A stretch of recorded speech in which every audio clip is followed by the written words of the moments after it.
जय सद्गुरू मंडळी, मी रंजना तुमचे मनापासून स्वागत करते। तर मंडळी, इथे आषाढ महिना आलेला आहे आणि आषाढ महिन्यात इकडे आमच्या गावाकडे सर्व महिला इथे देवींना नैवेद्य दाखवतात, आसरा। तर इथे तुम्ही पाहू शकता, नाशिकवरनं माझी देराणी आलेली आहे आणि इथे जे नैवेद्य असं जे करतात इथे पाहू शकता तुम्ही। इथे फुटाणा, गोळ, इथे भात आहे, त्याच्यावर दही किंवा दूधही आपण घालू शकतो किंवा खीरही बनवू शकतो। तर या अशा पद्धतीने इथे 9 इथे जे आसरा राहतात, देव्या राहतात, त्यांना इथे 9 प्रकारचे असे हे करून तर आपण पुऱ्याही करू शकतो। तर इथे आम्ही आलेलो आहोत। इथं माझ्या ननंदबाई पण आलेल्या आहेत नारळ फोडायकरता आणि इथे म्हसोबा मंदिर आहे। तर म्हसोबा मंदिर आणि इथे साईडला इथे आसरा म्हणजे देव्या पण म्हणतात आहेत।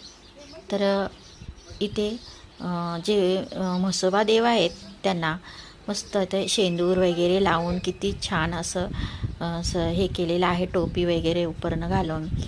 तर हे माझे दीर आहेत, तर नाशिकवरनं आलेले आहेत हे देराने।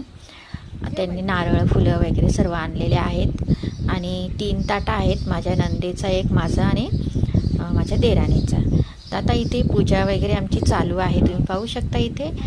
तर इथे देवींना असं पहिले अगोदर सर्व हे सेंदूर वगैरे लावून झालेलं आहे, पूजा करून पाणी घालून मग इथे हळदी कुंकू लावून तर इथे म्हसोबा देवाची सुद्धा याच पद्धतीने अशी पूजा करून घ्यायची आहे।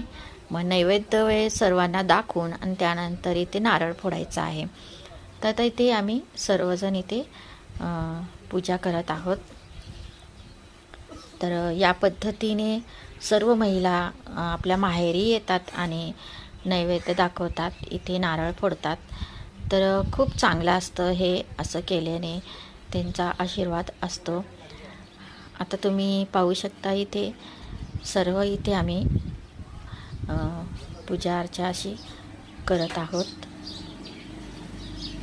तर इथे नदी आहे आमची खाली आणि नदीवर सुद्धा इथे जे देव्या आहेत, आसरा म्हणतात त्या आहेत। तर इथे माझे ते देराणीचे, तर ही सर्व पूजा करून आम्ही तिथं सुद्धा जाणार आहोत। तर मंडळी, व्हिडिओ कसा वाटला नक्की कमेंटमध्ये सांगा, लाईक शेअर करायला विसरू नका। व्हिडिओ शेवटपर्यंत बघा, व्हिडिओ छोटा आहे। चला तर बाय बाय।